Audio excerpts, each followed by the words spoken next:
ऐसा नहीं कर सकते थे। हजरत बरा कहते हैं मैं जल्दी जल्दी इस दुआ को दोहराने लगा, मैं रिपीट करने लगा इसको याद करने के लिए। जब मैं दोहराने लगा तो पूरी दुआ तो मैंने सही पढ़ी, बस एक जगह थोड़ी सी गलती मुझसे हो गई। नबी ने क्या दुआ सिखाई थी? आमनतु बि किताबिकल्लज़ी अनज़लता व बि नबिय्यिकल्लज़ी अरसलता। मैं अल्लाह की किताब पर ईमान लाता हूँ और अल्लाह के नबी पर ईमान लाता हूँ। मेरे मुंह से नबी की जगह रसूल का लफ्ज़ निकल गया, व बि नबिय्यिकल्लज़ी की जगह व बि रसूलिकल्लज़ी का लफ्ज़ निकल गया। एक लफ्ज की मिस्टेक हो। और उलमा जानते हैं कि नबी और रसूल में बड़ा बारीक सा फर्क है, कोई बहुत खास फर्क नहीं है। थोड़ा सा डिफरेंस हो गया, सहाबी के मुंह से नबी की जगह रसूल का लफ्ज निकल। नबी ने इतना भी गवारा नहीं किया। नबी ने कहा है बरा रिपीट कर, दोबारा पढ़, तूने सही नहीं पढ़ी है, तुझे वही पढ़ना पड़ेगा जो मैंने सिखाया। इबादत किसकी? सिर्फ अल्लाह की। और इबादत कैसी? इबादत रसूल के जैसी।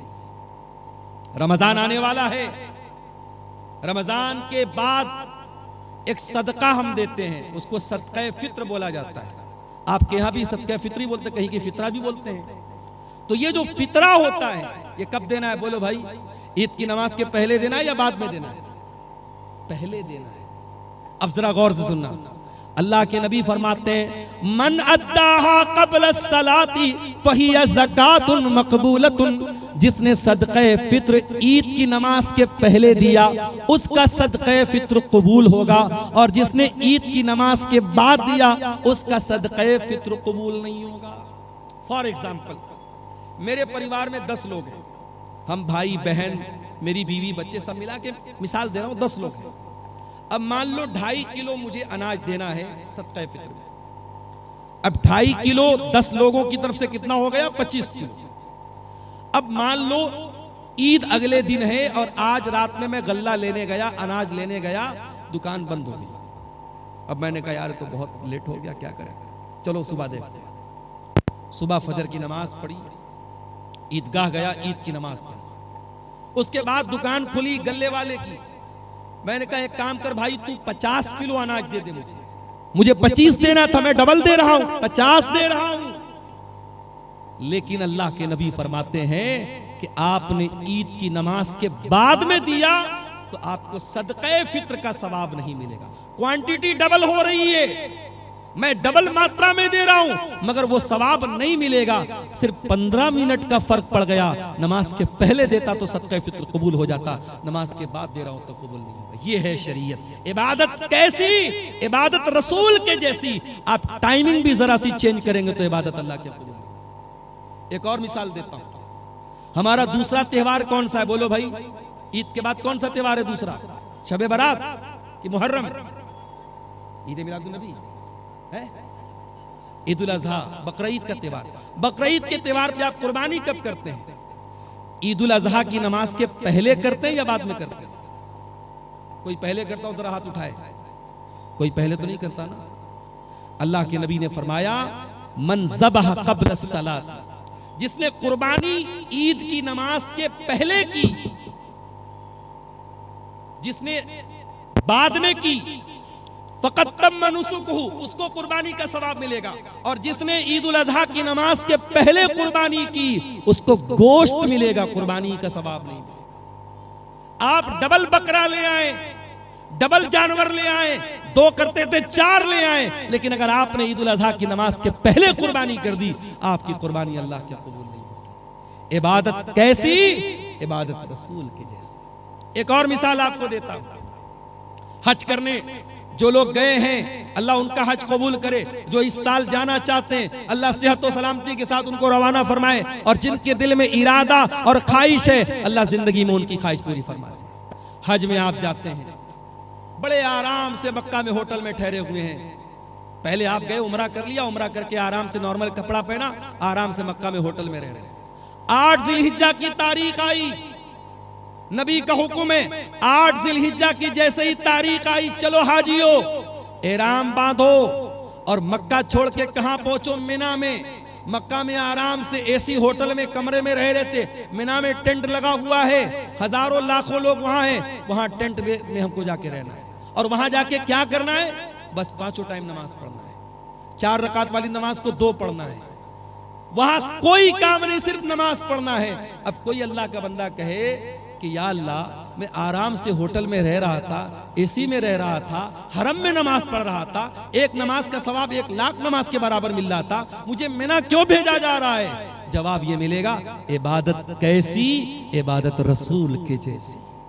दीन तेरी मर्जी का नाम नहीं है, दीन तेरी मनमानी का नाम नहीं है। जहां मेरे नबी का हुक्म है कि तुझे मिना जाना है, तुझे जाना पड़ेगा। 9 ज़िलहिज्जा की तारीख आई, हाजी को हुक्म मिला, चल हाजी चल तू मिना से अरफात जा।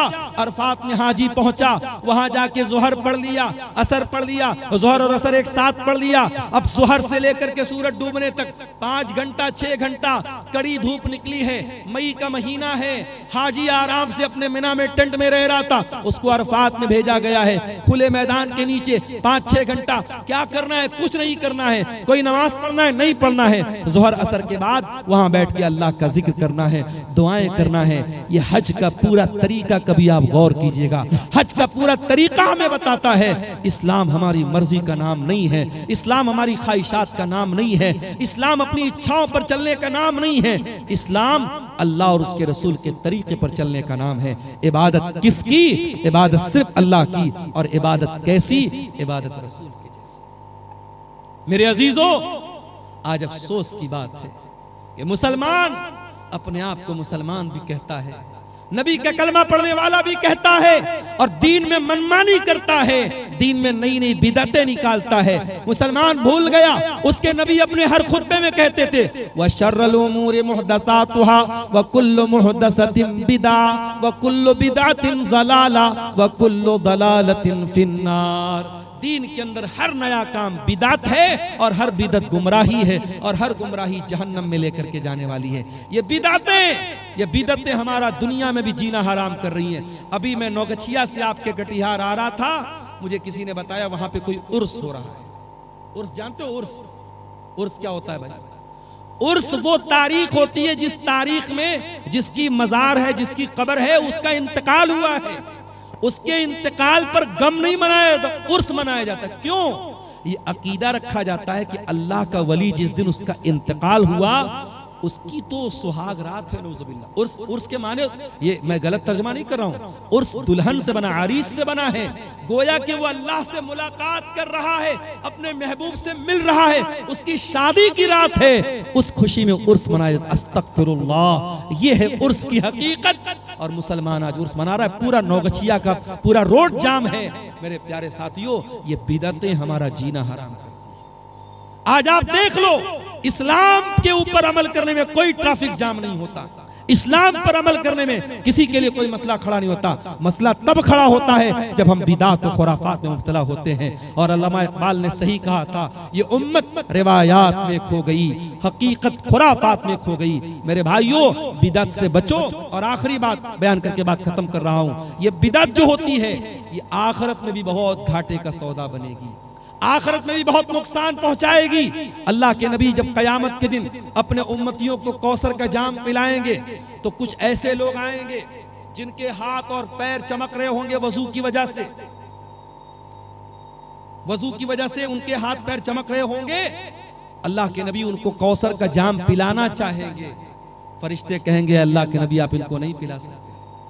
अल्लाह के नबी कहेंगे, ये तो मेरी उम्मत के लोग हैं, ये तो मेरे मानने वाले लोग हैं, मेरा कलमा पढ़ने वाले लोग हैं।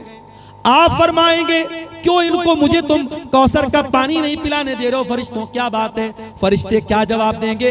इन्नका ला तदरी मा अहदसु बादक। ऐ अल्लाह के रसूल, आप नहीं जानते ये बिदअती लोग हैं, इन्होंने आपके बाद आपके दीन में बहुत सारे नए नए काम निकाले हैं। जब नबी को पता चलेगा ये बिदअती लोग हैं, बुखारी और मुस्लिम के अल्फाज हैं, अल्लाह के रसूल फरमाएंगे, सुहकन सुहकन लिमन गय्यर बादी, जिन लोगों ने मेरे दीन को बदल डाला उनके लिए बर्बादी हो।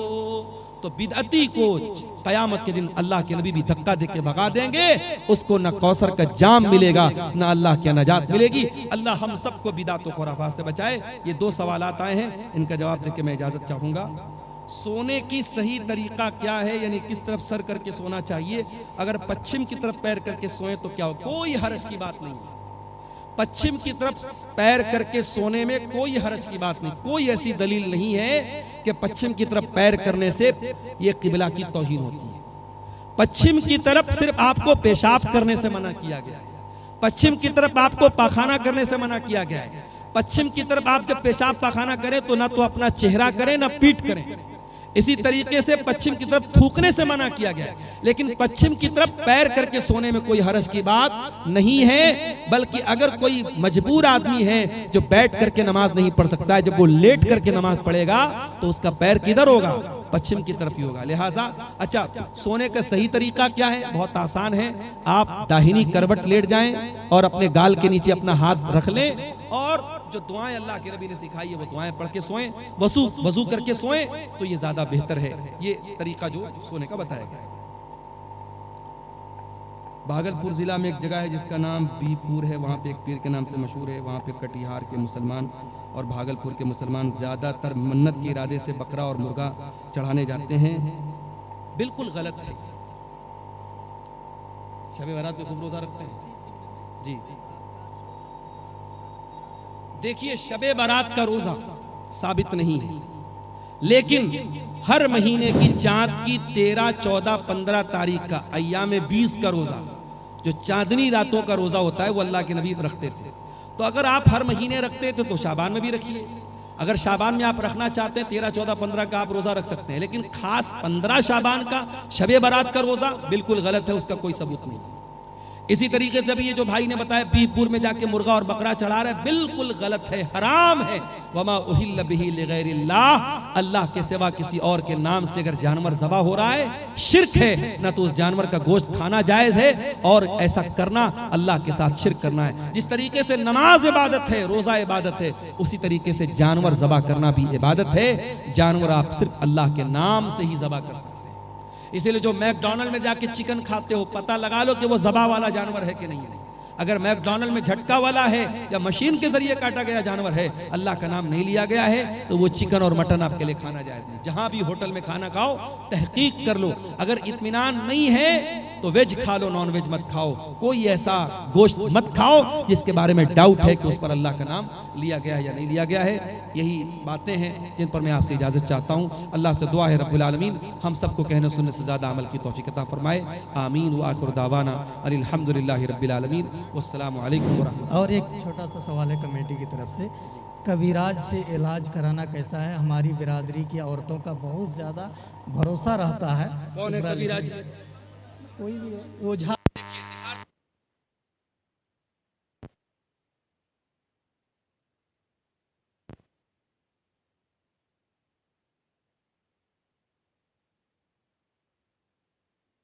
अगर वो टुटके से इलाज कर रहे हैं, कुछ मंत्र वंत्र पढ़ रहे हैं, तो ऐसे इंसान के पास जो मंत्र वगैरह के जरिए या ये कह लीजिए जादू के जरिए या ये कह लीजिए अपनी रूहानी ताकत के जरिए इलाज कर रहा है, उसके पास जाके इलाज कराना हराम है।